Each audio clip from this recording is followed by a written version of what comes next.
Good evening सभी को, good evening सभी को, गुड इवनिंग सभी को, जय हिंद। चलिए तो स्टार्ट करते हैं। देखिए पहला क्वेश्चन दिया गया है, देखो माइनस मार्किंग 1/4 1/2 आपके है, और इस वीडियो में भी आप लोग बताइएगा कि स्कोर कितना है, ठीक है। चलिए, कह रहा है मच्छरों के प्रकोप के संबंध में शिकायत पत्र लिखना हो तो किसे लिखेंगे। चलिए यहाँ पर जवाब देना है। वैसे हमने हिंदी का जो वो सीरीज होती है उसमें हिंदी कराया भी है, लेकिन इसमें आपको हिंदी भी है और जीके भी है। मच्छरों के प्रकोप के संबंध में शिकायत पत्र लिखना हो तो किसे लिखेंगे। तो यहाँ पर देखिए शिकायत आप लिखेंगे किसे, जो आपके स्वास्थ्य जिलाधिकारी होंगे, अर्थात तो ऑप्शन हो जाएगा माननीय स्वास्थ्य जिलाधिकारी, ऑप्शन यहाँ पर नंबर राइट हो जाएगा। अगला क्वेश्चन दिया गया है कि जिनका उच्चारण स्वतंत्रता से होता है और जो व्यंजन के उच्चारण में सहायक होते हैं उन्हें क्या कहते हैं। जब सहायक बोल देता है तो आप कहेंगे इन्हें स्वर कहते हैं। दोस्तों ऑप्शन यहाँ पर क्या हो जाएगा, बी नंबर हो जाएगा। अगला आपसे दिया गया है कि ई और ई, चा छा जा जा इया आदि का उच्चारण होता है कैसे।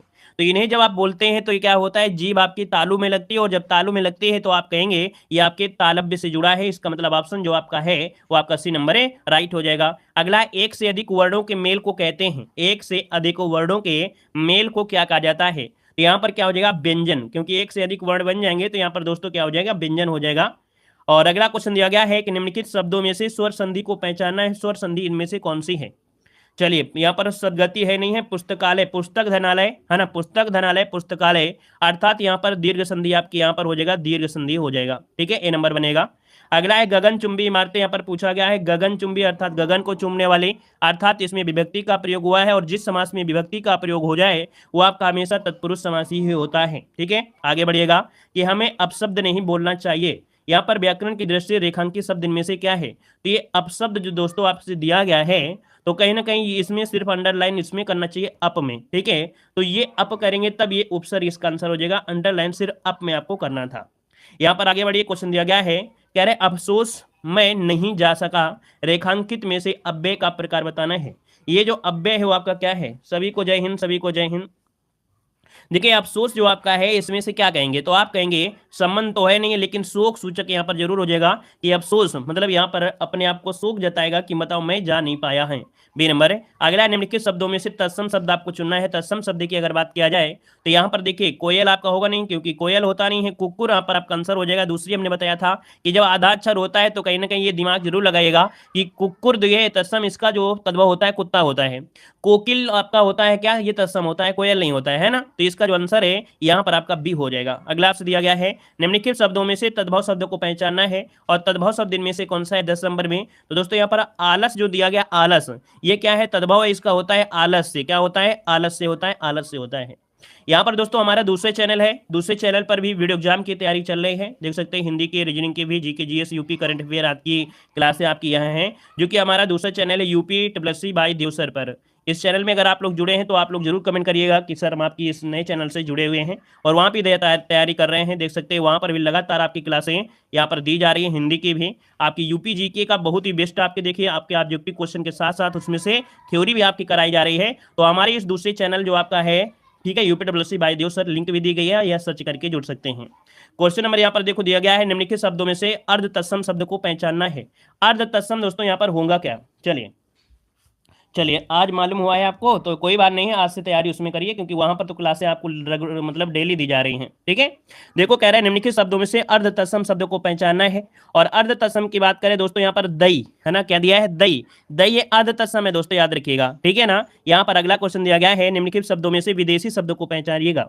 विदेशी शब्द आपका है जो विदेशी भाषा से आया है, अर्थात दोस्तों यहाँ पर देखिए ग्लास जो दिया गया, ग्लास है ना, ग्लास ये विदेशी भाषा का है। वहीं पर अचल है, आश्चर्य है, छाता है, ये देशी शब्द आपका है, इसका ऑप्शन ए बनेगा। यहाँ पर आपसे दिया गया है, कह रहा है आपसे यहाँ पर निम्नलिखित विशेषणों में से संज्ञा को पहचानना है। वीडियो का है, जी हाँ ये वीडियो का पेपर है। देखो विशेषणों में से संज्ञा को पहचानिए। संज्ञा, संज्ञा बिल्कुल सिंपल होगी, बिल्कुल नॉर्मल होगी, है ना, कोई मेकअप नहीं होगा, कोई भी मेकअप नहीं होगा, लेकिन अगर जिसमें मेकअप हो गया, लिपा पोती हो गई, वो समझो विशेषण बन जाता है। तो दोस्तों 13 नंबर की अगर बात करें दोस्तों, अनुशासन जो आपका है ये संज्ञा है। अनुशासन क्या है, संज्ञा है। यहीं पर अगर इसमें लिपा पोती कर दिया जाता, थोड़ा मेकअप कर दिया जाता, अनुशासित कर दिया जाता, तब ये विशेषण हो जाता है ना। हमने बताया है जब कभी लिपा पोती कर दिया जाए, उसको सजावट कर दिया जाए, घुमा चढ़ा के बढ़ा दिया जाए तब वो क्या होता है, विशेषण हो जाता है। अगला दिया गया है आप किस सब राह देख रहे हैं, यहाँ पर सर्वनाम पूछा है तो आप, तो इसका मतलब है यहाँ पर क्या हो जाएगा, आप मतलब ये निजवाचक सर्वनाम की बात हो रहा है। आंसर आपका दोस्तों डी नंबर जिसका आ रहा है बिल्कुल राइट हो जाएगा। अगला है निम्नलिखित शब्दों में से विशेषण को पहचानना है। विशेषण की अगर बात किया 15 नंबर में तो आंसर क्या हो जाएगा, चलिए मजहब, नैतिक, पीड़ा और अज्ञान। यहां पर देखिए क्या आंसर बनेगा दोस्तों, यहां पर नैतिक जो दिया गया है, नैतिक ऑप्शन जो आपका दिया है बी नंबर है, ये आपका राइट हो जाएगा। नैतिक आपका विशेषण है, ठीक है। अगला है उससे धीरे धीरे लिखने की आदत है, उसे धीरे धीरे लिखने की आदत आपसे दिया गया है। तो ये धीरे धीरे शब्द क्या है, हमने तैयार था, जहां भी ये शब्द मिल जाए समझ लीजिएगा कि ये क्रिया विशेषण ही है। तो यहां पर आंसर आपका ये हो जाएगा क्रिया विशेषण बन जाएगा। अगला दिया गया वह पढ़ता है लेकिन बात भी वो करता है। तो ये बताइए लेकिन शब्द जो होता है वो किसमें आपका आएगा, यहां पर आंसर दीजिए, इसका आंसर क्या हो जाएगा। चलिए एक बार दोस्तों सभी लोग लाइक कर दीजिएगा, जितने लोग यहाँ पर जुड़ गए हैं क्लास में, ठीक है। तो सभी लोग लाइक भी करिएगा, नए हैं तो चैनल को सब्सक्राइब भी कर लीजिएगा। बेहतर तैयारी आपकी चल रही है दोस्तों, ऐसा प्रैक्टिस सेट, धांसू प्रैक्टिस सेट आपका हमेशा कराए जा रहे हैं। तो सभी लोग लाइक शेयर भी करें, ठीक है, अपना सहयोग भी करें, शेयर भी करें। देखो लेकिन शब्द आपका दिया गया है तो एक प्रकार से ये क्या हो गया, ये शब्द एक्स्ट्रा शब्द दिया है, क्योंकि यहाँ पर बात ये तो नहीं कह रहा कि सरल वाक्य है, संयुक्त वाक्य है, बात हो रही है कि वाक्य है, तो ये शब्द आपका अव्यय है ना, ये क्या है, अव्यय है। क्योंकि अगर इसको ना भी प्रयोग करें तो आप कहेंगे वह पढ़ता है, बात भी बहुत करता है, तो वाक्य को सुंदर बनाने के लिए कहीं ना कहीं इसको प्रयोग किया गया है। अगला है रविवार है वह घर पर ही रहेगा। यहां पर बताइए आपका आंसर इनमें से क्या हो जाएगा 18 नंबर में। तो दोस्तों यहां पर देखिए रविवार है वह घर पर ही रहेगा, तो यहां पर शब्द एक पूछ रहा घर पर ही रहेगा, आपसे ही पर फोकस कर दिया है दोस्तों। यहां पर रेखांकित मतलब ये अंडरलाइन की नहीं किया था, तो ये अंडरलाइन करना है, यहां पर अंडरलाइन कर लीजिएगा। जो ही शब्द आपका दिया गया है रेखांकित दिया ना, तो ही पर अंडरलाइन कर लीजिएगा, तब ये क्या हो जाएगा, निपात हो जाएगा। निपात है ना, निपात जो आपका होता है वाक्य को सुंदर बनाने के लिए होता है, एक प्रकार से अव्यय होता है। अगला आपसे दिया गया आकाश में चंद्रमा चमक रहा है। यहां पर रेखांकित में से पर्यायवाची नहीं है, आकाश में चंद्रमा चमक रहा है। तो दोस्तों यहाँ पर देखिए व्योम होता है, गगन होता है, नभ होता है, लेकिन रसाल तो नहीं होता है। रसाल होता है दोस्तों आम का होता है। अगला है संतोष महाधन है। तो ये बताइए संतोष का विलोम शब्द इनमें से क्या हो जाएगा, संतोष का विलोम शब्द इनमें से क्या हो जाएगा, असंतोष हो जाएगा। क्या हो जाएगा, असंतोष, जो कि ऑप्शन यहाँ पर ए नंबर हो जाएगा। अगला क्वेश्चन दिया गया है युग्म शब्द की कौन जोड़ी सही है, युग्म शब्द की कौन सी जोड़ी सही दी गई है। तो युग्म शब्द में दोस्तों यहाँ पर देखिए, यहाँ पर न्याय का अन्याय दिया गया है ना, धरा का पृथ्वी दिया है, अचल का अचला दिया गया है, और मान का अपमान दिया गया है दोस्तों। युग्म शब्द में दोनों ही शब्द क्या होते हैं, हम जब बोलेंगे तो आपको एक जैसे सुनाई देंगे, लेकिन अर्थ आपके अलग अलग हो जाएंगे। तो दोस्तों यहाँ पर देखिए अचल का अचला युग्म आपके हैं, सुनने में आपको एक जैसे लग रहे हैं, लेकिन अचल का अर्थ अलग होता है, अचला का अलग होता है। क्योंकि न्याय और अन्याय तो विलोम होगा, धरा पृथ्वी पर्याय है, मान अपमान क्या हो गया, ये विलोम होगा। तो यहां पर इसका आंसर आपको सी लगाना है। यहां पर अगला क्वेश्चन है कि दूसरों की बातों में दखल देना, दूसरों की बातों में दखल देना, इसके लिए शब्द मतलब क्या प्रयोग हो जाएगा, हस्तक्षेप। क्या हो जाएगा, हस्तक्षेप, जो कि इस प्रकार से सही लिखा जाता है। आगे बढ़िएगा, कह रहा है मुंबई के निकट पूना है, मुंबई के निकट पूना है दोस्तों। तो यहां पर देखिए मुंबई के निकट है ना, और निकट क्या कर रहा है, जोड़ रहा है, जोड़ रहा है मुंबई और पूना को, निकट जो आपका है जोड़ रहा है, जोड़ रहा है मतलब ये संबंध सूचक दे रहा है। ये ऑप्शन यहाँ पर क्या हो जाएगा, संबंध है, यहाँ पर पूना और मुंबई, तो ये संबंध सूचक हो जाएगा। अगला आपसे यहाँ पर पूछा गया है माता पिता अपने बच्चों के लिए कड़ी मेहनत करते हैं। तो यहाँ पर देखिए आपके के लिए शब्द जो दिया गया है दोस्तों, ये है क्या, के लिए। तो के लिए आपका है क्या, ये आपके हो जाएंगे परसर्ग हो जाएंगे, जिन्हें विभक्तियां कहते हैं, तो ये परसर्ग होते हैं, तो इसको ऑप्शन बी हो जाएगा। अगला वचन की दृष्टि से कौन सा जोड़ा सही नहीं है। चलिए वचन की दृष्टि से, वचन भी आपके एग्जाम में पूछे जाते हैं। तो यहाँ पर देखो लता का लताएं हो जाएगा, घोड़ा का घोड़े होता है, किताब का किताबें, लेकिन सखी का सखियां दिया गया है, तो दोस्तों सखियां होता है, ऐसे छोटी की मात्रा लगी होती है, तो डी नंबर यहाँ से गलत हो गया। अगला जिस वाक्य में कर्म के अनुसार क्रिया में परिवर्तन होता है वो वाक्य क्या होता है। अगर कर्म के अनुसार परिवर्तन हो रहा है, कर्म पर फोकस हो रहा है, तो वहां पर क्या हो जाएगा, आपका कर्मवाच्य होता है। अगर कर्ता पर होता तो कृत्यवाच्य हो जाता। अगला है वाक्यों में से भविष्यत काल को पहचानना है, भविष्यत काल, भविष्य काल की पहचान में क्या होता है, गागी गे। दोस्तों यहाँ पर देखो दिया है मैं कल घूमने जाऊंगी, है ना, जाऊंगी, तो इसका मतलब ऑप्शन क्या हो गया, सी नंबर इसका राइट हो जाएगा। क्योंकि गाय घास चरती है, इसका मतलब सामान्य वर्तमान काल है। मोहन मुंबई गया था, ये भूतकाल में है ना। माँ बच्चे को पढ़ा रही है, ये तात्कालिक वर्तमान काल है, तो इसको ऑप्शन सी बनेगा। अगला है मध्यम पुरुष तू का सही बहुवचन क्या होता है। तू का बहुवचन में से क्या होगा, तू का बहुवचन क्या हो जाएगा, चलिए क्या बताएंगे, तुम लोग बताएंगे, क्या बताएंगे, तुम लोग, जो कि ऑप्शन यहाँ पर बी बनेगा। अगला है जिस वाक्य में इसलिए और क्योंकि लेकिन परंतु आदि शब्द समुच्चय बोधक में प्रयुक्त होते हैं वो कौन सा वाक्य होता है। इसको नोट करिएगा, एक नंबर 100% पक्का है कि ये तो आना ही आना है। तो दोस्तों इसलिए और क्योंकि लेकिन परंतु लगते हैं वो संयुक्त वाक्य में होते हैं। क्या होते हैं, संयुक्त वाक्य में, मतलब कि इस वाक्य में कह सकते हैं कि दो आपके अनुवाद होते हैं और इनको क्या होता है, जोड़ने का कार्य कर लेते हैं। ठीक है, अगला आपसे दिया गया है कि बच्चे खेल रहे हैं, अर्थ के आधार पर वाक्य का प्रकार आपको बताना है। तो बच्चे खेल रहे हैं, है ना, तो प्रश्न तो आपको दिया नहीं है, निगेटिव दिया नहीं है, अज्ञा दिया नहीं, ये विधानवाच्य है दोस्तों। क्या है, ये विधानवाच्य है दोस्तों, जिसमें किसी बात के होने का बोध हो, है ना, जिसमें किसी बात के होने का बोध हो वहां पर विधान वाक्य होता है। अगला आपसे दिया गया है तुमको मुझे पढ़ाना है। देखो प्रथम पाली में जो आपका पेपर आया था थोड़ा सा हिंदी सरल थी, थोड़ा हिंदी सरल थी, लेकिन सेकंड पाली में थोड़ा सा यहाँ पर कहीं ना कहीं क्या है, थोड़ा सा कठिन जरूर आपको दिख रहा होगा। तुमको मुझे पढ़ाना है, अशुद्ध अंश बताइए क्या हो जाएगा, तुमको मुझे पढ़ाना है, क्या ऐसे बोलेंगे, नहीं ऐसे नहीं बोलेंगे, यहाँ पर तुमको मुझे पढ़ाना है ये आप लिख देंगे, सही हो जाएगा। अगला है मुझे बाहर जाना है, मुझे बाहर जाना है दोस्तों, तो कहीं ना कहीं यहाँ पर विराम की बात हो रही है और है में जो विराम लगा है वो है आपका पूर्ण विराम। दोस्तों आप देखिए, आप लोगों का ए नंबर बिल्कुल सही है। अगला है किसी पद व उपवाक्य आदि की विशेषता दिखाने के लिए शब्द के नीचे एक रेखा खींच देते हैं। क्या, किसी पद हो या उपवाक्य हो, है ना, जैसे आपको ये देखो दिया गया है, इसको दिखाने के लिए, उसकी विशेषता दिखाने के लिए नीचे एक रेखा खींचते हैं और इस रेखा को दोस्तों क्या बोलते हैं, अधोरेख रेखा बोलते हैं। क्या बोलते हैं, अधोरेख कहा जाता है। अगला है उसने तो मेरी आंखें खोल दी। यहाँ पर पूछा है मुहावरा कि उसने तो आंखें खोल दी, तो आंखें खोल दी मुहावरे का अर्थ क्या हो जाएगा, ये हो जाएगा दोस्तों यहाँ पर भ्रम को दूर करना। ऑप्शन क्या हो जाएगा, ए नंबर, भ्रम को दूर करना, इसका आपका राइट आंसर बनेगा। आगे बढ़िएगा कि आग लगने पर कुआं खोदना, इस लोकोक्ति का सही अर्थ इनमें से कौन है। आग लगने पर कुआं खोदना लोकोक्ति का सही अर्थ इनमें से क्या हो जाएगा। तो आग लगने का मतलब होता है कि जब आपको समस्या आएगी, मतलब संकट के समय बचाव के लिए सोचना। ऑप्शन देखिए बी नंबर है, राइट हो जाएगा। अगला है पृथ्वी, ग्रह तारे आदि का जो स्थान है इसको क्या कहा जाता है। तो दोस्तों जहां पर ये चीजें मिले वो आपके होते हैं अंतरिक्ष। क्या कहते हैं उन्हें, अंतरिक्ष कहते हैं। अगला आपसे दिया गया है, कह रहा है निम्नलिखित में से समानार्थी जोड़ी बताना है जिनमें से समान अर्थ यहाँ पर निकलते हो। दोस्तों यहाँ पर दोस्तों पार्वती अनव माहेश्वरी, व्यवहारिक अव्यवहारिक, शेर शेरनी, लड़का लड़के। तो दोस्तों यहाँ पर पूछा है समानार्थी, अर्थात यहाँ पर देख सकते हैं जो पार्वती और महेश्वरी एक ही को तो कहा जाता है ना, तो यहाँ पर आंसर आपका ये नंबर इसका राइट हो जाएगा दोस्तों। ठीक है, आगे बढ़िएगा कि पूर्वी हिंदी क्षेत्र में कौन सी बोली नहीं बोली जाती है। दोस्तों पूर्वी हिंदी में हमने बताया था ए बी सी, अवधी, बघेली, छत्तीसगढ़ी। अब इसमें से एक्स्ट्रा आ गया है जयपुरी, जो कि राजस्थानी के अंतर्गत आती है। अगला हिंदी भाषा राज्य के अंतर्गत कौन सा राज्य नहीं है। तो हिंदी भाषा के तहत आपके 10 राज्य होते हैं दोस्तों, है ना, और इनमें से दोस्तों कौन सा आपका नहीं आएगा, तो महाराष्ट्र इसमें नहीं आएगा क्योंकि यहाँ पर मराठी बोली बोली जाती है। अगला आपसे दिया गया रामचरितमानस के रचयिता कौन है। रामचरितमानस के रचयिता इनमें से कौन बनेंगे। चलिए रामचरितमानस के रचयिता की अगर बात किया जाए तो तुलसीदास, यहाँ पर आंसर आपका ए नंबर हो जाएगा, गोस्वामी तुलसीदास जी, जो कि अवधी भाषा में लिखा गया है। अगला अंग्रेजी का हिंदी अनुवाद यहाँ पर करना है। यहाँ पर दिया है disaster to environment is the biggest problem, मतलब यहाँ पर ये कह सकते हैं कि पर्यावरण को हानि जो पहुंचाना आज की सबसे बड़ी समस्या दोस्तों हो रही है। यहाँ पर आंसर आपका बनेगा बी नंबर। अगला है शिक्षा मनुष्य की जीवन की नींव है, इसका सही क्या हो जाएगा, शिक्षा मनुष्य जीवन की क्या है, एक नींव है ना।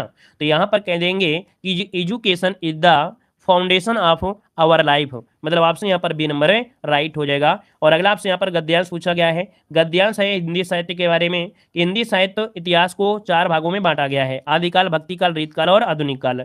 और भक्ति काल के संत में कवि सूरदास जी को कौन नहीं जानता है। भक्ति काल के कृष्णों उपासक सूरदास ने सूरसारावली, सूरसागर, साहित्य लहरी आदि का अनमोल खजाना हिंदी साहित्य को दिया है। उनके पदों में वात्सल रस, श्रृंगार रस, शांत रस, देखो 3 रस आपको मिलेंगे। उनके लिए कहा गया है कि सूर, सूर, तुलसी, शशि, उडगन, केशव दास, वे अष्टछाप के सर्वश्रेष्ठ कवि हैं, अष्टछाप के सर्वश्रेष्ठ कवि हैं सूरदास। अगला उनके काव्य की विशेषता यह है कि गेय पद हैं। ठीक है, उनकी अधिकतर रचनाएं ब्रज भाषा में पाई जाती हैं, कहीं कहीं पर संस्कृत व फारसी भाषा के शब्द भी पाए जाते हैं। उनकी रचनाओं में अनुप्रास और यमक श्लेष उपमा उत्प्रेक्षा आदि अलंकार पाए जाते हैं। वो जन्मांध थे, लेकिन उनके पदों में जो वर्णन पाया जाता है वो सजीव है, और ऐसा लगता है कि वे जन्मांध नहीं थे और इनकी मृत्यु 1580 ईस्वी में हुई थी। साहित्य जगत में वो सदैव अमर रहे थे। तो दोस्तों ये गद्यांश था, है ना। अब गद्यांश के क्वेश्चन आपको सॉल्व करना है कि हिंदी साहित्य के इतिहास को कितने खंडों में बांटा गया है। तो अभी हमने आपको बताया कि आपकी 4 खंडों में, कितने 4 खंडों में। तो दोस्तों ऑप्शन क्या हो जाएगा, बी नंबर। अगला क्वेश्चन दिया गया है यहाँ पर, सूरदास जी कौन से काल के संत कवि हैं। तो सूरदास जी हैं कौन से काल के कवि हैं, तो सूरदास जो आपके हैं कौन से काल के हैं यहाँ पर बताइएगा। चलिए भक्ति काल के हो जाएंगे, ऑप्शन आपका ए हो जाएगा। अगला है रचनाओं में से कौन सी रचना सूरदास जी की नहीं है। तो दोस्तों सूरदास की रचना देखिए सूर सरावली, सूर सागर, साहित्य लहरी है, लेकिन रामायणी नहीं है। यहाँ पर दिया सूरदास के पदों में कौन सा रस नहीं पाया जाता है। दोस्तों सूरदास के पदों में देखिए श्रृंगार भी है, वात्सल भी है, शांत है, लेकिन भयानक नहीं पाया जाता है। आधे अधूरे किस विधा की रचना है, तो आधे अधूरे किसके हैं भाई, ये एक नाटक है दोस्तों। आधे अधूरे ये नाटक है, मोहन राकेश के द्वारा आपका है, ऑप्शन सी हो जाएगा। जयद्रथ वध किसकी रचना है, तो जयद्रथ वध जो रचना है वो आपकी है किसकी, जयद्रथ वध गुप्त जी की है, मतलब मैथिली गुप्त बनेगा। अगला निम्नलिखित में से छायावादी रचनाकार इनमें से कौन है। तो छायावादी रचनाकार इनमें से जयशंकर प्रसाद होते हैं, और सुमित्रम पंत हो जाएंगे, महादेव वर्मा हो जाएंगे। तो यहाँ पर आंसर देखिए आपका सी नंबर हो जाएगा। और हिंदी साहित्य को कितने कालखंडों में विभक्त किया गया है, तो अभी हमने बताया था 4 खंडों में विभक्त किया गया है ना। तो गद्यांश के भी क्वेश्चन आपके हुए। अब यहाँ पर दोस्तों यहाँ पर देखते हैं जीके की, है ना। और जीके में देखते हैं कि जीके में कितनी आपकी तैयारी है। उससे पहले आप लोग ये बताइएगा कि आप लोगों ने जो हिंदी का टेस्ट लगाया, तो हिंदी में आप लोगों का स्कोर कितना गया है, ये जरूर बताइएगा। क्योंकि हमने बताया था कि आपके 1/2 क्या है, यहाँ पर माइनस मार्किंग है। और माइनस मार्किंग के बाद दोस्तों यहाँ पर आपको बताइएगा कि आपका कितना स्कोर हिंदी में रहा है, कमेंट करिएगा। अब जीके में बताइएगा, कह रहा है कि ज्ञान प्राप्त करने के बाद गौतम को किस रूप में जाना जाने लगा। चलिए तो यहाँ पर देखिए आपका जवाब हो जाएगा बुद्ध के नाम से। किस नाम से, बुद्ध के नाम से, ऑप्शन बी नंबर राइट हो जाएगा। आगे बढ़िए, क्वेश्चन आपसे अगला पूछा गया है कि सम्राट अशोक का कौन सा शिलालेख कलिंग पर उसके विजय का उल्लेख करता है। सम्राट अशोक का कौन सा शिलालेख कलिंग पर उनके विजय का उल्लेख करता है। यहाँ पर बताइएगा आंसर क्या हो जाएगा। कलिंग विजय जो आपका है दोस्तों, ये आपका कह सकते हैं इनका 13वां आपका शिलालेख था। देखिए ऑप्शन देखिए इसका डी नंबर राइट हो जाएगा। यहाँ पर अगला क्वेश्चन आपसे यहाँ पर दिया गया है, कह रहे हड़प्पा सभ्यता के एक हिस्से लोथल की खुदाई की जो खोज किया था वो किसने किया था। लोथल की खुदाई जो दोस्तों किया वो किसने किया। चलिए लोथल की खुदाई यहाँ पर दे सकते हैं S R. Rao, S R. Rao, option C वाला इसका राइट हो जाएगा। रखाल दास नहीं है, रखाल दास जो आपके हैं वो मोहनजोदड़ो की खोज करता है, मोहनजोदड़ो के थे आपके रखाल दास, लेकिन यहाँ पर लोथल की खुदाई आपके एस.आर. राव ने किया था दोस्तों। अगला आपसे दिया गया है, कह रहा है महाभारत में वर्णित कुरुक्षेत्र की लड़ाई कितने दिन तक लड़ी गई थी दोस्तों। बताइएगा कि ये जो लड़ाई थी महाभारत की कितने दिनों के लिए लड़ी गई थी, कितने दिनों तक चला था युद्ध। तो ऑप्शन क्या हो जाएगा दोस्तों यहाँ पर 18 दिन, कितने 18 दिन, ऑप्शन यहाँ पर बी हो जाएगा। अगला क्वेश्चन दिया गया है कि कनिष्क प्रथम के शासनकाल के दौरान कौन सा प्रसिद्ध आयुर्वेद विद्वान था। किसके समय, कनिष्क प्रथम के समय। और कनिष्क प्रथम के समय चरक का नाम आपने सुना होगा, ऑप्शन क्या हो जाएगा, सी नंबर है चरक, इसका आंसर राइट हो जाएगा। अगला आपसे यहाँ पर दिया गया है कि तारीख ए फिरोज शाही के लेखक इनमें से कौन है। तारीख ए फिरोज शाही के लेखक पूछा गया है। चलिए तारीख फिरोज शाही के लेखक है यहाँ पर यार दिए जियाउद्दीन बर्नी, क्या हो जाएगा, जियाउद्दीन बर्नी, ये इतिहासकार थे, ऑप्शन यहाँ पर नंबर राइट हो जाएगा। और इन्होंने अलाउद्दीन खिलजी, मोहम्मद बिन तुगलक, फिरोज शाह तुगलक के शासनकाल का जिक्र किया है। अगला क्वेश्चन आपसे यहाँ पर दिया गया है, निम्नलिखित में से किन्होंने 1857 के सिपाही विद्रोह को विद्रोह नहीं कहा है। मतलब 1857 की जो क्रांति हुई थी, है ना, तो उसको सिपाही विद्रोह नहीं कहा है, किसने नहीं कहा है। क्वेश्चन नंबर यहाँ पर 7 को ऑप्शन देना है। बी नंबर कह रहे हैं कार्ल मार्क्स। तो जवाब बिल्कुल सही आया है दोस्तों, बिल्कुल भयंकर आपकी तैयारी है। यहाँ पर आंसर बी, कार्ल मार्क्स ने नहीं कहा है। अगला क्वेश्चन दिया गया है, मुस्लिम लीग के लाहौर सत्य में पाकिस्तान की मांग जो की गई थी, ये कब की गई थी दोस्तों। इतिहास में क्वेश्चन हमने पढ़ाया था। तो दोस्तों ये आपकी है दोस्तों, ऑप्शन सी हो जाएगा 1940 में, है ना, 1940 में, जो कि 24 मार्च 1940 में मुस्लिम लीग ने लाहौर अधिवेशन में अध्यक्षता करते हुए मोहम्मद अली जिन्ना ने यहाँ पर अलग राष्ट्र की मांग किया था। अगला क्वेश्चन आपसे दिया गया है, कह रहा है यहाँ पर क्वेश्चन की भारत में वंदे मातरम पत्रिका जो है इसकी स्थापना किसने की थी। चलिए बताइएगा, भारत में वंदे मातरम पत्रिका की स्थापना किसने की थी। यहाँ पर दोस्तों ऑप्शन हो जाएगा आपका 80 नंबर, याद रखिएगा अरविंद घोष। किसने, अरविंद घोष ने, ऑप्शन सी हो जाएगा अरविंद घोष। अगला क्वेश्चन आपसे दिया गया है कि 1857 के विद्रोह के प्रसिद्ध नेताओं में से एक तात्या टोपे थे, जिन्हें तांत्या टोपे भी कहते हैं, कहीं कहीं लिखा मिलता है। तो अंग्रेजों ने 1859 में इनको जो फांसी दिया था वो कहाँ पर दिया था। इनको जो फांसी दिया था दोस्तों याद रखिएगा शिवपुरी में दिया था। कहां पर? तो आपकी शिवपुरी जो कि ऑप्शन है यहाँ पर बी नंबर राइट हो जाएगा दोस्तों। ठीक है, यहाँ पर अगर पूछेगा कि इनका मूल नाम क्या था तो रामचंद्र पांडुरंग इनका मूल नाम था। अगला क्वेश्चन दिया गया है चंद्रमा का आकार पृथ्वी के आकार का लगभग कितना है? चंद्रमा का जो आकार है वो पृथ्वी के आकार का लगभग दोस्तों आपसे पूछा गया है, तो कितना है दोस्तों? यहाँ पर आंसर दीजिएगा। तो यहाँ पर दोस्तों आपका आंसर इनमें से क्या बनेगा? कमेंट करिए जल्दी से। यहाँ पर कह रहे हैं 1/6, 1/6 तो नहीं है दोस्तों, क्योंकि आपको मालूम है कि पृथ्वी का जो व्यास है 12,742 है, चंद्रमा का व्यास है 3,476 है। ठीक है, लगभग देखा जाए 27%, तो इसका मतलब 1/4% लगभग आपका है। तो यहाँ पर लगभग आपका आंसर यहाँ पर बी नंबर हो जाएगा, 1/4वां भाग हो जाएगा। ठीक है, 1/4वां भाग बनेगा। यहाँ पर आपको आंसर अपना स्क्रीनशॉट ले लीजिएगा। अगला है आपसे दिया गया है कि नासा के अनुसार सूर्य के बाद पृथ्वी का निकटतम तारा इनमें से कौन सा है? तो ये बताइएगा सूर्य के बाद पृथ्वी का निकटतम तारा, यहाँ पर प्रॉक्सिमा सेंचुरी है ना, प्रॉक्सिमा सेंचुरी जो कि ऑप्शन है यहाँ पर सी नंबर। आगे बढ़िए, क्वेश्चन दिया गया है, यहाँ पर कह रहा है क्वेश्चन रोहतांग दर्रा भारत के किस राज्य में है? रोहतांग दर्रा भारत के किस राज्य में है? रोहतांग दर्रा भारत के किस राज्य में है? चलिए, रोहतांग दर्रा भारत के किस राज्य में है? तो देखिए ये है आपके हिमाचल प्रदेश में, है ना।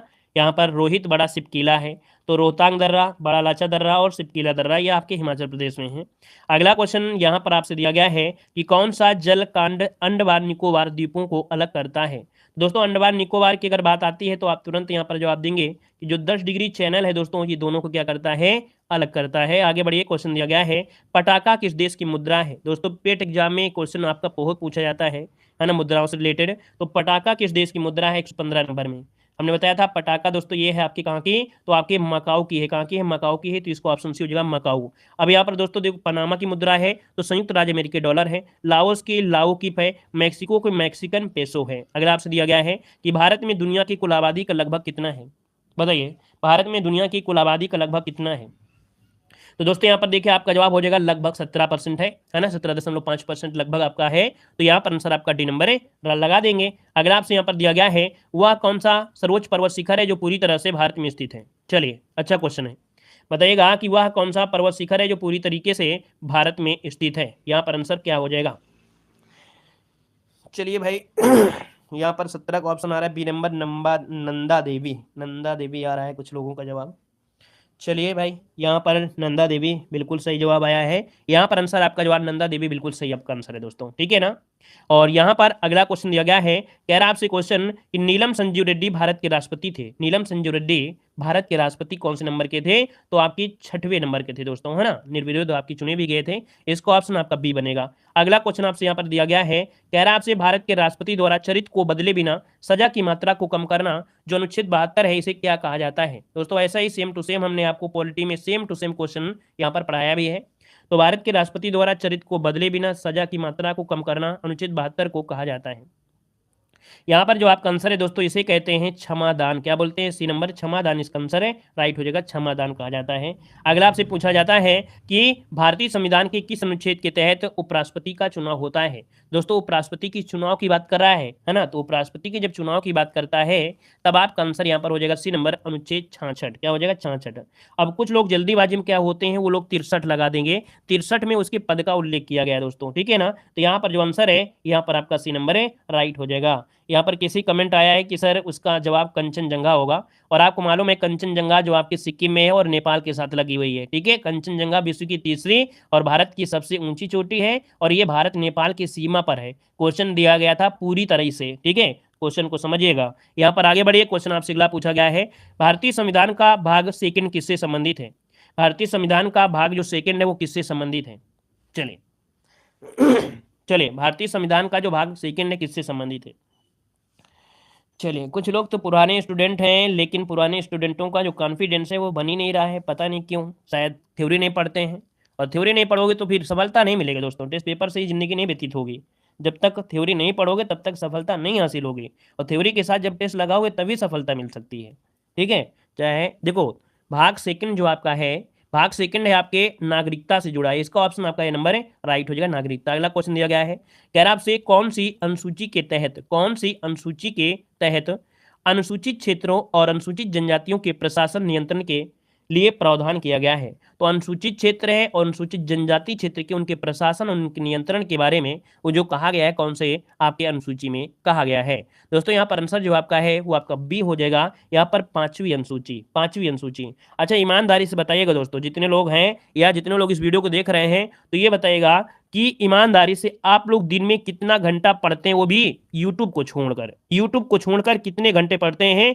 आप किताब उठा के वास्तविकता बताइएगा कि आप सभी सब्जेक्ट को ध्यान देते हैं या नहीं देते हैं, लेकिन आप कितने घंटा पढ़ते हैं ये जरूर कमेंट करिए। देखते हैं कितने लोग हैं जो पढ़ते हैं, किताबों से पढ़ते हैं। मात्र यहाँ पर कोई 1 घंटा होगा, 2 घंटा होगा, नहीं तो आपकी यूट्यूब में ही आप लगाते होंगे टेस्ट। लेकिन जब तक किताबों का ज्ञान आपको नहीं होगा, किताबों में बहुत चीज़ें होती हैं, बेसिक होती हैं, यूट्यूब में बहुत चीज़ें कठिन होती हैं, जो टीचर आपको पढ़ाएगा आपको अच्छा नहीं लगेगा और आप नहीं देखेंगे, ना ही किताब से पढ़ेंगे ना यूट्यूब से पढ़ेंगे, तो फिर कैसे सिलेक्शन होगा भाई। ठीक है, चलिए, किताबों पर मन ही नहीं लगता है तो फिर समस्या तो होगी ना। तो यहाँ पर देखिए आपका 122 का ऑप्शन क्या हो गया, यहाँ पर बी हो जाएगा आपका पांचवी। अगला क्वेश्चन दिया गया है, यहाँ पर देखो दिया गया पंचायती राज को पहली बार 2 अक्टूबर 1959 को जिले में पेश किया गया था। पंचायती राज को पहली बार 2 अक्टूबर 1959 को पेश किया गया दोस्तों कहाँ पर, तो आप कहेंगे आपके नागौर, जो कि ऑप्शन सी नंबर राइट हो जाएगा। आगे बढ़िए, क्वेश्चन आपसे अगला पूछा गया है, यहाँ पर दिया गया है क्वेश्चन, निम्नलिखित में से कौन सा वेब ब्राउजर नहीं है, कौन सा वेब ब्राउजर नहीं है दोस्तों, यहाँ पर जवाब देना है।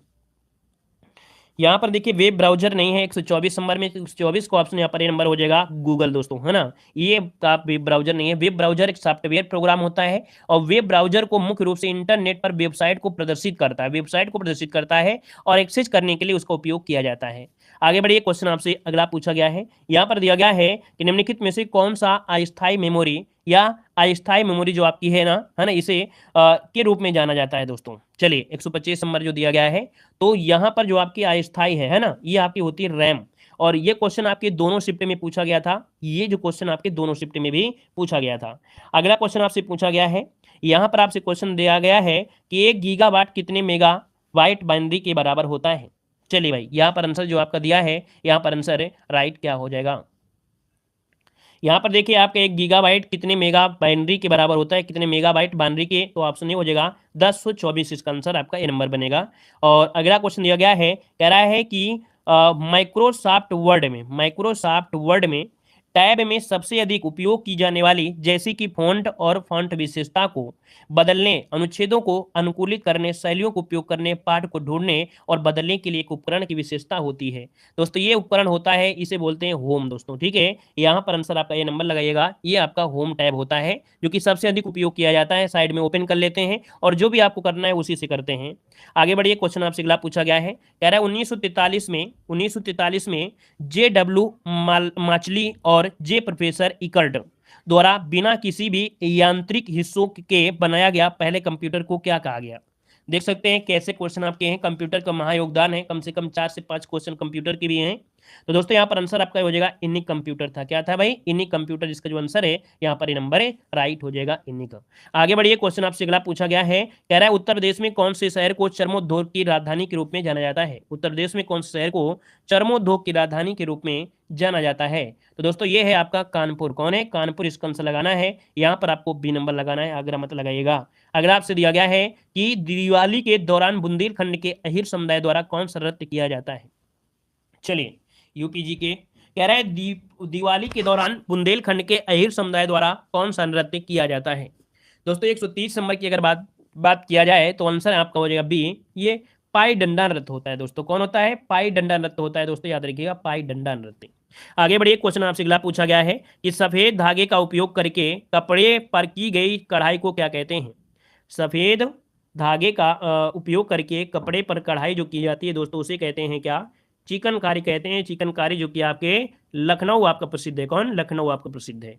अगला क्वेश्चन आपसे दिया गया है कि दिए गए विकल्पों में से गलत जिला मुख्यालय वाली जोड़ी आपको बताना है। दोस्तों यहाँ पर जो आपका जिले हैं उनके जो मुख्यालय हैं, और यही क्वेश्चन पूछे भी जाएंगे क्योंकि लगभग कुछ जिले हैं जिनका सेम टू सेम मुख्यालय है लेकिन कुछ का अलग है। जैसे यहाँ पर दिया गया 132 नंबर में कह रहा है कि अमेठी का गौरीगंज है। अमेठी का गौरीगंज सही है, गौरीगंज सही है। सोनभद्र का है रॉबर्ट्सगंज है। कुशीनगर का पडरौना है। कौशाम्बी का दोस्तों क्या है, कौशाम्बी का है क्या, कौशाम्बी का वैशाली नहीं है, कौशाम्बी का है मंझनपुर। क्या है, मंझनपुर है, मंझनपुर है दोस्तों, याद रखिए मंझनपुर है। ठीक है, आगे बढ़िए, क्वेश्चन आपसे अगला पूछा गया है, यहाँ पर नोट करना है तो नोट कर सकते हैं, यही क्वेश्चन पूछे ही जाते हैं और घूम फिर के पूछे गए यही। अगला है उत्तर प्रदेश के निम्नलिखित में से कौन से जिले की सीमा मध्य प्रदेश के साथ नहीं लगती है। अब दोस्तों ऐसे क्वेश्चन बहुत पूछे गए थे उस समय, चारों शिफ्ट में आए थे। तो दोस्तों यहाँ पर दे सकते हैं कि इलाहाबाद, मिर्जापुर, इटावा, लेकिन अलीगढ़ इसकी सीमा नहीं लगती है। ऑप्शन यहाँ पर डी नंबर है राइट हो जाएगा। और दोस्तों यहाँ पर दे सकते हैं कि प्रयागराज के साथ मिर्जापुर, आगरा, इटावा, झांसी, ललितपुर, बांदा, चित्रकूट, सोनभद्र, महोबा, जालौन ये जिले आपके लगते हैं। अगला आपसे यहाँ पर दिया गया है नीति आयोग द्वारा शुरू किए गए रैंकिंग तंत्र में उत्तर प्रदेश के कितने जिलों को महत्वाकांक्षी के रूप में पहचान मिली थी। दोस्तों ये पहचाना गया था, तो महत्वाकांक्षा रैंकिंग तंत्र है दोस्तों, इसमें से उत्तर प्रदेश में कितने जिले हैं। यहाँ पर 134 को ऑप्शन हो जाएगा आपका 8, इसका आंसर जो आपका है ए हो जाएगा 8 हो जाएगा। अब 8 में कौन से है, तो आपके ये 8 दिए गए हैं, बलरामपुर, श्रावस्ती, बहराइच, सिद्धार्थनगर, चंदौली, सोनभद्र, फतेहपुर, चित्रकूट और भारत के 115 जिले भी इसमें और शामिल हैं। आगे बढ़िए, क्वेश्चन दिया गया है कि जनवरी 2018 में गौतम बुद्ध विश्वविद्यालय नोएडा में आयोजित 22वें राष्ट्रीय युवा समारोह का विषय इनमें से क्या था। तो ये आपके करंट अफेयर से है, तो इससे समझ सकते हैं कि कहीं ना कहीं युवा से संबंधित या ऐसे क्वेश्चन जो करंट अफेयर यूपी के करंट अफेयर से क्वेश्चन आपके जरूर बनेंगे, ठीक है ना। तो यहाँ पर इसका जो आंसर रहा है वो ए हो जाएगा संकल्प से सिद्धि, ये इसका विषय रहा है संकल्प से सिद्धि। अगला आपसे यहाँ पर दिया गया है क्वेश्चन कि उत्तर प्रदेश सरकार द्वारा शुरू किया गया दस्तक अभियान किससे संबंधित था। तो उत्तर प्रदेश का दस्तक अभियान, इसको हमने आपको लेखपाल के एग्जाम में पढ़ाया भी था, है ना। यहाँ पर दोस्तों देख सकते हैं कि जो जापानी इंसेफ्लाइटिस है इसका उन्मूलन करना, है ना, उसको उन्मूलन करना, जड़ से उठाकर जड़ से फेंक देना, मतलब जड़ से इसे खत्म करना। अगला आपसे यहाँ पर दिया गया है, कह रहा आपसे कि कौन सा विकल्प उत्तर प्रदेश के शहरों में उन नदियों के साथ मेल खाता है जिनके किनारे वे शहर स्थित हैं। तो दोस्तों यहाँ पर बताइएगा, आपके सामने गंगा दिया है, जौनपुर है, राप्ती, बिठूर, गोमती, प्रतापगढ़, सही और गोरखपुर। बताइएगा क्या आंसर इसका राइट हो सकता है। गंगा नदी जो बिठूर है दोस्तों गंगा नदी किनारे है, तो इसका देखो 2 हो जाएगा। राप्ती जो राप्ती नदी किनारे गोरखपुर बसा है, तो ये गोरखपुर हो जाएगा 4 हो जाएगा। गोमती तो आपका गोमती नदी किनारे जौनपुर है, जौनपुर यहाँ पर आपका 1 हो जाएगा। और सही नदी की अगर बात करें दोस्तों ये प्रतापगढ़ से, ठीक है, तो यहाँ पर इसका 3 हो जाएगा। देखिए 2 4 1 3 कोई मिल रहा है, इसका आंसर देखिए 2 4 1 3 ऑप्शन यहाँ पर बी नंबर मैच कर रहा है। यहाँ पर आगे बढ़िए, क्वेश्चन दिया गया है, कह रहा है जुलाई 2018 की स्थिति के अनुसार उत्तर प्रदेश में सबसे लंबी ऊंचाई वाली सड़क कहाँ से कहाँ तक फैली हुई है। तो 2018 के करंट अफेयर से दोस्तों यहाँ पर देख सकते हैं क्वेश्चन भी है। तो ये आपका था आपके यूपी गेट से गाजियाबाद में राजनगर तक इसका विस्तार रहा है। आगे बढ़िए, क्वेश्चन आपसे अगला पूछा गया है कि भारत में सिक्कों की ढलाई का एकमात्र अधिकार किसके पास है। भारत में सिक्कों की ढलाई का जो अधिकार है वो किसके पास है। तो दोस्तों ये आपका सिक्का ढलाई है भारत सरकार के पास, किसके पास है, भारत सरकार के पास है। इसका ऑप्शन जो बनेगा सी नंबर है राइट हो जाएगा। यहाँ पर दोस्तों देख सकते हैं सिक्का ढलाई के जो मुंबई है, अलीपुर जो कोलकाता में है, चेरोपल्ली एवं सैफाबाद जो फैजाबाद, नोएडा में भी कुल 4 शहरों में से ये आपके टकसाले हैं। यहाँ पर देखो अगला पॉइंट आपसे पूछा गया है, कह रहा है आपसे कि जनगणना 2011 के अनुसार भारत तीसरा सबसे अधिक आबादी वाला राज्य कौन सा है। तो भाई तीसरा सबसे अधिक आबादी वाला राज्य पूछा है, तो आबादी से अगर पूछे तो भाई तीसरे नंबर पे आपका बिहार आता है, ठीक है, तीसरे नंबर में बिहार इसमें से दोस्तों आपका आता है। इसका आंसर जो बनेगा वो आपका डी नंबर है राइट हो जाएगा। प्रथम में आपका उत्तर प्रदेश, दूसरे में महाराष्ट्र और तीसरे में आपका बिहार, ठीक है। पहला आपका है यूपी है, यूपी में सबसे ज्यादा है, दूसरे में महाराष्ट्र है, तीसरे में बिहार है दोस्तों। आगे बढ़िए, क्वेश्चन आपसे अगला पूछा गया है, कह रहा है भारत में बैंकिंग लोकपाल के बारे में कौन सा कथन सही है। बैंकिंग लोकपाल के बारे में कौन सा कथन सही दिया गया है दोस्तों। तो बैंकिंग लोकपाल यह है क्या दोस्तों, समझिएगा। पहला इसका आंसर होगा कि रिजर्व बैंक ऑफ इंडिया द्वारा नियुक्त, क्या banking Lokpal reserve bank India द्वारा नियुक्त एक वरिष्ठ अधिकारी है जो ग्राहकों की शिकायतों का समाधान करता है, ठीक है, जो ग्राहकों की शिकायतों का समाधान करता है। अगला क्वेश्चन आपसे यहाँ पर दिया गया है, कह रहा है कि 16 से 17 जुलाई 2018 को मस्कट में आयोजित भारत ओमान संयुक्त व्यापार परिषद के 8वें सत्र का आयोजन किसने किया। मतलब ये हुआ कि जो आपके देश के साथ, मतलब प्रेजेंट उस समय 2018 की बात है, लेकिन अगर 2022-23 की बात किया जाए तो यहाँ पर क्या होगा कि जिसके साथ आपके संबंध अच्छे हैं, जिस देश के साथ आपके संबंध बहुत अच्छे चल रहे हैं, वहां से क्वेश्चन आपका बनता है, ठीक है ना। तो यहाँ पर दोस्तों इसका जो आंसर आपका था, इनमें से आंसर जो आपका था वो आपका ये था आपके सुरेश प्रभु दोस्तों, इसका नेतृत्व आपके सुरेश प्रभु ने किया था। यहाँ पर दोस्तों आपसे अगला है, उस योजना का नाम क्या है जिसका उद्देश्य घरेलू उपभोक्ताओं को एलईडी बल्ब प्रदान करना है, जिसमें मार्च 2019 तक 770 मिलियन उद्दीप्त बल्बों को एलईडी बल्बों के साथ बदलना था दोस्तों। ये आपका था उजाला योजना दोस्तों, उज्ज्वला नहीं है, उजाला है दोस्तों, याद रखिए। इसका ऑप्शन जो आपका ए नंबर इसका राइट हो जाएगा, ठीक है। और यहाँ पर आगे बढ़िए, क्वेश्चन आपसे अगला पूछा गया है, कह रहा है महिला एकल विंबलडन टेनिस 2018। दोस्तों टेनिस से भी क्वेश्चन आपके बनते हैं, टेनिस में महिला पूछेगा या तो पुरुष पूछेगा, 100% बनता है, एक क्वेश्चन तो बनना ही बनना है यहाँ से टेनिस से, है ना। अब यहाँ पर 4 प्रतियोगिताएं होने से क्वेश्चन बन जाएगा। दोस्तों यहाँ पर जो आंसर आपका है वो आपके एंजल वर्कर थे, 2018 की बात है, तो जरूरी नहीं कि इसको रटना है, बस आपको याद रखना है कि ऐसे क्वेश्चन आपको पूछे जाते हैं, इसलिए आपको क्वेश्चन ये दिख रहे हैं जीके में। यहाँ पर जुलाई 2018 में बैंकॉक में आयोजित Thailand open world tour super 500 badminton, देखो बैडमिंटन में आ गया ना, तो बैडमिंटन आपको याद रखना है। आंसर हम आपको नहीं बताएंगे क्योंकि जरूरी नहीं है इनका आंसर, ठीक है ना, बस ये याद रखना है कि ऐसे क्वेश्चन आपको मिलते हैं। अगला है फ्रांस की रूस में 2018 फीफा, तो दोस्तों इस बार को जो फीफा जीता है उसको याद रखिएगा कि जो 2022 में आपका फीफा जीता है उसको याद रखिएगा, ठीक है ना। चलिए आगे बढ़िए, क्वेश्चन आपसे अगला पूछा है कि भारत में आमों का सबसे बड़ा उत्पादक राज्य इनमें से कौन सा है, तो आमों का सबसे बड़ा उत्पादक राज्य इनमें से कौन है। सर कब होगा पेपर प्रेजेंट टाइम में ध्यान दीजिए, आगे का ध्यान न दीजिएगा, मंजूरी खुदा है, जब किस्मत बदलेगी तब होगा। मालूम है 2011 टीजीटी पीजीटी का रिजल्ट 2023 में आया है, समझ लीजिएगा 2011 का रिजल्ट टीजीटी पीजीटी का सिलेक्शन फाइनल 2023 में देखने को मिला है। तो दोस्तों जब लोगों की इच्छाएं खत्म हो जाती हैं, किसी से विश्वास खत्म हो जाता है और भगवान एक नया रास्ता खोल देता है। अगर आपने पहले मेहनत किया है तो दोस्तों आपका रास्ता पक्का है, 10 साल बाद आपको सफलता मिलेगी, सफलता जरूर मिलेगी, ठीक है ना। तो याद रखिए जब सभी जगह के दरवाजे बंद होते हैं तो भगवान एक दरवाजा खोल देगा। तो 2011 जिन लोगों ने टीजीटी पीजीटी पेपर दिया था, 2023 में उनकी किस्मत के दरवाजे खुल गए हैं और उनकी सफलता मिली है, ठीक है। दोस्तों आमों का सबसे बड़ा उत्पादक राज्य इनमें से कौन सा है 147 नंबर में, तो यहाँ पर जवाब हो जाएगा डी नंबर, उत्तर प्रदेश, इसका आंसर आपका डी नंबर हो जाएगा। यहाँ पर अगला क्वेश्चन पूछा गया है एपीईडीए का विस्तृत रूप क्या होता है दोस्तों, एपीडीए का विस्तृत रूप पूछ गया है 140 क्या है आपका, ये क्वेश्चन आपका 148 नंबर का है। चलिए इसका जो फुल फॉर्म होता है वो होता है कृषि और प्रसंस्कृत खाद्य उत्पाद निर्यातक विकास प्राधिकरण। इसका जो ऑप्शन है वो उसका आपका डी नंबर इसका तो राइट हो जाएगा, ठीक है। Agriculture and processed for food processed export development authority, इसका ऑप्शन डी बनेगा।